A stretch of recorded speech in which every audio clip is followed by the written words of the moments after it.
وزیر اعلیٰ سندھ سید مراد علی شاہ نے ممکنہ سیلاب کے حوالے سے بات کرتے ہوئے کہا کہ اس وقت صورتحال تسلی بخش ہے، پانی زیادہ نہیں، تاہم پانی کی صورتحال کا جائزہ لینے آیا ہوں۔ ایم این وی ڈرین کی حالت بہت خراب ہے، مرمت کی اشد ضرورت ہے۔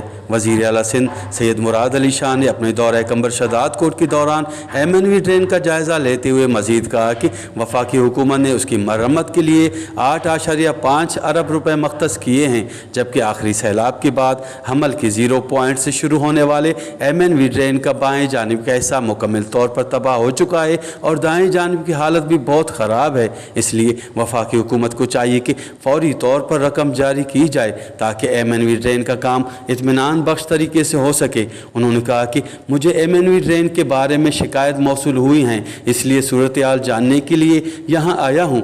باقی ایف پی بند ہے، سپرو ڈیم کا کام 50% مکمل ہو چکا ہے جو کہ تسلی بخش بھی ہے، اور سندھ حکومت نے گزشتہ سیلاب میں ایف پی بند اور سپرو ڈیموں کا کام کیا ہے جو کہ تسلی بخش ہیں۔ مراد علی شاہ نے مزید کہا کہ میں نے اپنے وزراء اور ایم پی ایس کو بتایا کہ اپنے حلقوں میں جا کر بارش سے ہونے والے نقصانات کا جائزہ لیں اور عوام کو سہولیات فراہم کریں۔ اس موقع پر قمبر شداد کوٹ اور دادو کے ایم این اے سردار خان چانڈیو، ایم پی اے میر نادر علی خان مکسی سمیت دیگر افسران بھی موجود تھے۔